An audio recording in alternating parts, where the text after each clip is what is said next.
आज हम बात कर रहे हैं Ujjivan small finance bank share की। हालिया खबरों और मार्केट मूवमेंट के कारण यह स्टॉक इस समय बेस्ट स्विंग ट्रेडिंग स्टॉक की रडार पर आ चुका है। लेकिन इस शेयर में कोई भी पोजीशन बनाने से पहले इसका बिजनेस मॉडल, इसके फंडामेंटल्स और चार्ट पैटर्न्स को समझना बहुत ज़रूरी है। बिना समय गंवाए चलिए सबसे पहले समझते हैं इसका बिजनेस मॉडल क्या है। नमस्कार दोस्तों, स्वागत है आप सभी का देसी स्विंग ट्रेडर चैनल में। उज्जीवन एक स्मॉल फाइनेंस बैंक है जिसका मुख्य फोकस देश के छोटे व्यापारियों, माइक्रो फाइनेंस ग्राहकों और मध्यम वर्ग को लोन देना है। Ujjivan small finance bank business model कमाई के दो मुख्य स्तंभों पर निर्भर करता है। नंबर 1, नेट इंटरेस्ट इनकम, यानी बैंक आम जनता से एफडी और सेविंग अकाउंट के जरिए करीब 7 से 8.5% पर फंड एकत्रित करता है और उसी फंड को जो छोटे बिजनेसेस हैं उनको 14 से 22% के ऊंचे ब्याज पर लोन दे देता है। इस बीच का जो बड़ा मार्जिन बचता है वही इसका इनकम है। दूसरे इनकम की बात करते हैं तो इसके अलावा जो इनकी प्रोसेसिंग फीस और थर्ड पार्टी प्रोडक्ट बेचकर कमाई होती है वह है। कुल मिलाकर देखा जाए तो इनका जो इंटरेस्ट वाला बिजनेस है वही मेन है। छोटे लोन सेगमेंट में मजबूत पकड़ होने के कारण इनका प्रॉफिट मार्जिन काफी हाई रहता है। तो चलिए अब सीधे चलते हैं इनके फंडामेंटल्स और देखते हैं इनके आंकड़े आखिर क्या है। बात करें मार्केट कैप की तो ये लगभग 12,500 करोड़ की कंपनी है और इसकी जो मौजूदा कीमत है वो लगभग 65 रुपये पे चल रही है, जबकि इसकी बुक वैल्यू 35 रुपीज़, यानी स्टॉक अपनी बुक वैल्यू से लगभग दोगुने पर ट्रेड कर रहा है, जो बैंकिंग सेक्टर के लिहाज से ठीक ठाक है। वहीं पे पीई रेशियो देखें तो पीई रेशियो जो है वो 18 का निकल के आता है। तो ध्यान देने वाली बात यह है कि इसका जो इंडस्ट्री पीई है वो भी सेम ही है, यानी स्टॉक का पी और इंडस्ट्री का पी दोनों सेम है। इसका सीधा सा मतलब यह है कि स्टॉक ना तो बहुत महंगा है और ना ही बहुत सस्ता है, यानी यह फेयर वैल्यूएशन पर मिल रहा है। बात करते हैं आरओई के तो वो 10 के पास निकल के आता है और आरओईसी को देखें तो ये 7.73 के पास निकल के आता है, जो कि ठीक है, लेकिन इन दोनों को थोड़ा और बेहतर होता तो ये ज़्यादा अच्छा होता। और वहीं पे एक कंसर्न वाली बात है जो इनकी है प्रॉफिट ग्रोथ की बात करते हैं तो ये निगेटिव है 4.5%। आखिर मुनाफे में आई इस मामूली सी गिरावट की वजह क्या है, इसको हम आगे क्वार्टरली नतीजों में समझेंगे। तो अब हम बात करते हैं बैंक के क्वार्टरली रिजल्ट्स। तो बैंक का रेवेन्यू और नेट प्रॉफिट पिछले कुछ क्वार्टर्स में नीचे गिरा था, जो प्रॉफिट ग्रोथ माइनस होने का एक कारण था। लेकिन मार्च 2026 के ताज़ा नतीजों में इसने ज़बरदस्त रिकवरी की है, जो कि एक स्विंग ट्रेडर के लिए सबसे बड़ा ट्रिगर है। अगर आप ध्यान से देखेंगे तो साल 2024 के आखिरी हफ्ते और 2025 की शुरुआत में बैंक का नेट प्रॉफिट काफ़ी दबाव में था। यहाँ देखिए, ये 2024 यानी दिसंबर 2024 वाले क्वार्टर का 109 करोड़ नेट प्रॉफिट और मार्च के शुरुआती क्वार्टर में ये केवल 83 करोड़ की प्रॉफिट थी। लेकिन इसके बाद मार्च 2026 का क्वार्टर देखिए, यहाँ पे ज़बरदस्त रिकवरी होती हुई आपको नज़र आ रही है। यानी यहाँ पर मार्च 2026 के ताज़ा नतीजों में बैंक का नेट प्रॉफिट उछलकर 282 करोड़ पहुँच गया है, जो कि पिछले कई क्वार्टर्स में सबसे बेहतरीन आपको यहाँ पर दिख रहे होंगे। और वहीं पे रेवेन्यू की अगर बात करें तो बैंक का जो रेवेन्यू है वो लगातार हर तिमाही में बढ़ता ही नज़र आपको आ रहा होगा। यहाँ पे देखिए, चाहे आप दिसंबर का क्वार्टर ले लीजिए, मार्च का क्वार्टर लीजिए, जून का लीजिए, सितंबर का लीजिए, लास्ट वाला क्वार्टर लीजिए, यहाँ पर भी आपको सारे क्वार्टर्स आपको ये यहाँ पे आपकी जो रेवेन्यू है वो बढ़ती ही नज़र आ रही है। यानी अगर हम इसको एक लाइन में कहें तो बैंक का जो बिजनेस है वो लगातार बड़ा हो रहा है और किसी भी बैंक के लिए उसका एनपीए सबसे ज़रूरी हिस्सा होता है। और यहाँ पे उज्जीवन का ग्रॉस एनपीए देखोगे 2.26% निकल के आता है और जो यहाँ पे इनका नेट एनपीए है वो केवल 0.43% का निकल के आता है। इसका मतलब बैंक का दिया हुआ लोन सुरक्षित है और डूबने का खतरा यहाँ पे बहुत कम है। एक बात और, ये बहुत जल्द इसके नए तिमाही के नतीजे आने वाले हैं, जिससे इस स्टॉक में एक बहुत बड़ा मोमेंटम या ब्रेकआउट देखने को मिल सकता है। उसके लिए आप लोग रेडी रहिएगा। किसी भी बैंक की ताकत उसके डिपॉजिट से पता चलती है। मार्च 2025 में जहाँ इनकी डिपॉजिट 37,630 करोड़ रुपए की थी, वहीं मार्च 2026 में बढ़कर ये 45,000 करोड़ रुपए हो जाती है। यानी आम जनता का भरोसा इस बैंक पे लगातार बढ़ता ही जा रहा है और इसके पास लोन बांटने के लिए पर्याप्त पैसा आ रहा है। यहाँ से इनको कोई प्रॉब्लम नहीं हो रही है। और वहीं पे हम बैंक का कैश फ्लो चेक करते हैं तो यहाँ पे आप देख पाओगे बैंक का जो कैश फ्लो है पिछले कई सालों में लगातार ये भारी मात्रा में पॉजिटिव ही बना हुआ है। बैंक का कैश फ्रॉम ऑपरेटिंग एक्टिविटी, यानी यहाँ पे मार्च 2026 में देखोगे 1843 करोड़ रुपए, यानी पिछले कई सालों से यह लगातार भारी मात्रा में पॉजिटिव कैश जनरेट कर रहा है। बैंक के रिजर्व की बात करते हैं तो यह बढ़कर 4873 करोड़ हो चुका है। यहाँ पे देखो ऊपर, आपको ये दिख रहा होगा 4873 करोड़ रुपए अभी, जो इसे किसी भी विपरीत परिस्थिति में निपटने के लिए एक मजबूत सुरक्षा कवच देते हैं। यदि सीधे शब्दों में कहें तो बैलेंस शीट के मामले में बैंक के पास कैश और डिपॉजिट की कोई कमी नहीं है। हम बात करते हैं बैंक के ऑपरेशनल इनसाइट और शेयर होल्डर पैटर्न्स की। यहाँ पर बैंक का कासा रेशियो देखते हैं तो ये बढ़ करके 28.6% हो चुका है, जिसका मतलब यह है कि बैंक को बहुत कम ब्याज पर फंड पर्याप्त मिल रहा है। इसके अलावा इनका सिक्योर लोन मिक्स लगभग 50% के करीब पहुंच गया, यानी इन्होंने जो लोन दिया हुआ है वो काफ़ी सिक्योर है, ज़्यादा परेशानी वाली बात यहाँ पर नहीं है। अब आ जाओ इनके शेयर होल्डिंग पैटर्न्स पे चलते हैं, वहाँ पे कहानी क्या है। तो यहाँ पे आप देख पाओगे तो प्रमोटर्स तो यहाँ पे नील है, कोई बात नहीं, लेकिन एफआई की बात करते हैं तो इन्होंने थोड़ा सा माल पिछले क्वार्टर से इस क्वार्टर में बेचा हुआ है, और डीआईज की बात करें तो इन्होंने माल खरीदा हुआ है। पब्लिक की बात करें तो इन्होंने भी थोड़ा सा माल बेचा है। Total number of share holders यहाँ पे 7.5 लाख के आसपास निकल के आते हैं। ये इनके फंडामेंटल्स की कहानी थी। और उसके बाद अब हम चलते हैं टेक्निकल चार्ट पर, वहाँ पर हम देखेंगे डेली, वीकली और मंथली चार्ट को। हम आ गए हैं इनके डेली चार्ट पर। आपको यहाँ पे वो दिख रहा होगा, ये मैंने पर्पल कलर का एक ड्राइंग बना रखी है, ये देखो।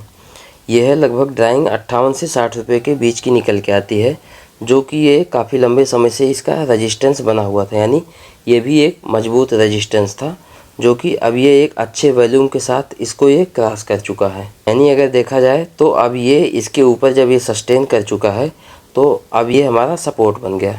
आधी बात समझ में, यानी 58 से 60 रुपये का इमीडिएट सपोर्ट हमारा ये काम करेगा।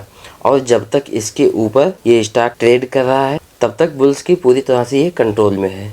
और देखा जाए तो यह स्टॉक फिलहाल अभी 65 रुपये के आसपास पे ट्रेड कर रहा है, और इसमें लगातार तेज़ी का मोमेंटम अभी भी बरकरार है। तो अगर हम एक स्विंग ट्रेडर के लिहाज से देखा जाए तो हमारा जो पहला टारगेट रहेगा, जो इसका ऑल टाइम हाई था 68 रुपीज़, ये देखो एक सेकंड, ये 68 रुपीज़ का यहाँ पे आपको हाई दिख जाएगा ऑल टाइम। तो पहला टारगेट हमारा यही होने वाला है। और अगर इसके ऊपर, यानी यह स्टॉक जो है 68 रुपये के ऊपर सस्टेन करता है, तो आने वाले दिनों में हमें इसमें नए लेवल्स देखने को भी मिल सकते हैं। और उसकी बात हम करते हैं वीकली चार्ट पे, कि वहाँ पे आपको कौन कौन से लेवल देखने के लिए मिल सकते हैं। तो अब यह है आपके सामने यहाँ पर इनका वीकली चार्ट। तो यहाँ पे आपको सबसे पहले तो डबल बॉटम दिख रहा होगा, फिर उसके बाद यहाँ पे आपको एक कप एंड हैंडल पैटर्न भी दिख रहा होगा। और अगर 2024 की शुरुआत में देखा जाए तो यहाँ से ये एक बड़ा करेक्शन आता है, यानी इसमें ये एक बड़ा करेक्शन जब आता है तो ये लगभग स्टॉक 30-32 रुपये के आसपास यहाँ पे आ जाता है। और उसके बाद यहाँ पे आप देखोगे, ये देखो एक सेकंड, ये यहाँ पे एक छोटा सा ये बेस बनाता है, और उसके बाद से ये फिर से ये रिकवरी करता है, फिर से उसी जोन में आ जाता है जो इधर यहाँ पे पहले सपोर्ट और रेजिस्टेंस, यानी 58 से 60 रुपये वाला लेवल जो था उसी के बीच में ये फिर से आ जाता है। और अभी जो है अच्छे वॉल्यूम के साथ यहाँ पर, यानी जो इसकी वॉल्यूम आप देखोगे तो ये लगभग 100 मिलियन के आसपास निकल के आएगी। और उसके साथ ही इसके ऊपर डेली वीकली में यहाँ पे एक क्लोजिंग कर चुका है। जब कोई स्टॉक इतना लंबे टाइम फ्रेम में कंसोलिडेट करके और इसके ऊपर निकलता है तो यहाँ पे एक बड़ी रैली की संभावना ज़्यादा होती है। लेकिन हाँ, ध्यान देना, इसकी कोई गारंटी नहीं होती है कि अब ये इतना अच्छा सा यहाँ पे कंसोलिडेट किया और उसके बाद ये ऊपर जाएगा ही, कोई ज़रूरी नहीं है, इसलिए आप लोग सावधान रहना। और यदि ये वीकली में ही ये 68 रुपये के ऊपर सस्टेन करता है अच्छे वॉल्यूम के साथ में, तो हमारा जो सपोर्ट बन के आएगा वो 58 से 60 रुपये का निकल के आता है। यानी इसके ऊपर गया तो हमारा जो सपोर्ट बनेगा, मजबूत सपोर्ट, वो 58 से 60 रुपये इसको हम रख सकते हैं। तो शॉर्ट टर्म का हम पहला टारगेट हम पहले ही बता चुके हैं कि वो हमारा 68 रुपये होने वाला है, यानी जो ये ऑल टाइम हाई बना हुआ था। ठीक, उसके बाद हम बात करते हैं और की, तो अगर जो ये इसके ऊपर वीकली में वॉल्यूम के साथ क्लोज करता है, ध्यान देना, वीकली में प्लस वॉल्यूम, यानी अभी जो ये कितना 65 पे चल रहा है, ये 68 के ऊपर जाए और यहाँ पे वॉल्यूम वाली कैंडल आपकी अच्छी हो, यानी जैसे अभी यहाँ पे ये देख रहे हो वॉल्यूम, ये 109 मिलियन वॉल्यूम है, ये इसके ऊपर सस्टेन, यानी 65 के ऊपर 60 के ऊपर सस्टेन किया हुआ है। ठीक, तो अगर ऐसे ही 68 रुपये के ऊपर ये सस्टेन करता है तो आने वाले समय में या महीने में, अब तुरंत तो नहीं आएगा, आपको थोड़ा वेट करना, और तुरंत अगर आएगा भी तो वो सस्टेन नहीं करेगा। इसीलिए अगर ये रुक करके आता है, यहाँ थोड़ा और कंसोलिडेट होता है, उसके बाद ये ऊपर आता है 68 रुपये के सस्टेन करता है, तो आप समझ लेना कि ये 75 रुपये से 85 रुपये के ऊपर ये निकल सकता है, यानी कम से कम 80 रुपये तो ये जा ही सकता है। इसके साथ आप यहाँ पे मंथली चार्ट को भी देखो, अभी तब आपको चीज़ें और अच्छे से क्लियर होंगी। ये देखो, जो हम बात कर रहे थे ना 58 से 60 रुपये वाला मजबूत सपोर्ट क्यों है, तो यहाँ पे जब ये इसकी लिस्टिंग हुई थी, देख रहे हो, तब भी यही जोन था। यहीं से ये यहाँ पे प्राइस एक्शन हुआ और ये करेक्शन हुआ, एक लंबा करेक्शन आता है, फिर उसके बाद थोड़ा सा यहाँ पे कंसोलिडेट करने के बाद फिर से ये करेक्शन ही चला आता है। फिर उसके बाद ये यहाँ पे एक फिर से उसी जोन में आया जो इसका 2020 में इसकी जब लिस्टिंग हुई थी उसी वाली जोन, यानी 58 से 60 रुपये के जोन में ये फिर से आ गया और यहाँ पे ये सस्टेन नहीं कर पाता है, देख रहे हो। यानी इसीलिए मैं यहाँ पे क्यों कहा कि इसके ऊपर वीकली में वॉल्यूम के साथ में सस्टेन करना चाहिए, तभी आप इसको कह सकते हो कि हाँ ये 68 रुपये के ऊपर का ये ब्रेकआउट देगा। नहीं तो जैसे यहाँ पे ये रिजेक्शन हुआ वैसे यहाँ से भी ये रिजेक्शन हो सकता है। तो कहने का मतलब ये है कि ये जो 2020 का यानी और अभी कितना चला 2026, यहाँ से यहाँ तक का जो ये 6 साल का ब्रेकआउट है ये इसको कर चुका है।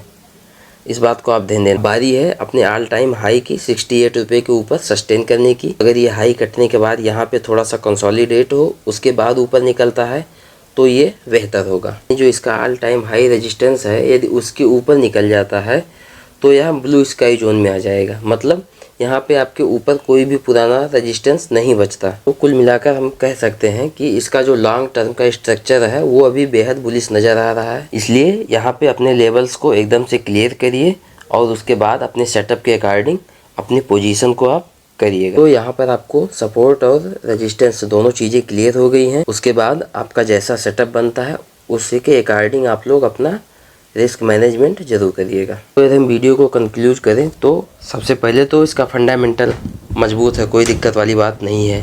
और उसके बाद ये आपको मंथली चार्ट पे अभी भी दिख रहा होगा, ये जो 6 साल का महा ब्रेकआउट आपको दिख रहा होगा। दोनों चीज़ें उज्जीवन स्मॉल फाइनेंस बैंक को इस समय स्विंग ट्रेडर्स की रडार पर सबसे ऊपर रखती है। ध्यान देने वाली बात यह है कि जो मैंने लेवल्स बताए हैं उसका आप लोग विशेष ध्यान रखिएगा।